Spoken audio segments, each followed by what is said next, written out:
انکنون لحظه از همه جالبترین، عجایبترین و رنگینترین معرکه ما فرا رسید.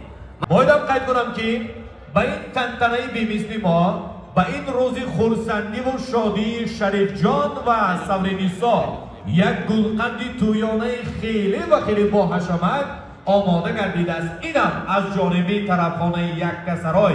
امید برام می‌بندم که پسند و قابل قبولی هر کدام ما و شما می‌گردد. پس زیر قرصک‌های پرموج و بر دوامی هر کدام شما گلقند تویانه شریف جان و سورینیسا را با تنتنه پیشواز می‌گیریم. رفتیم.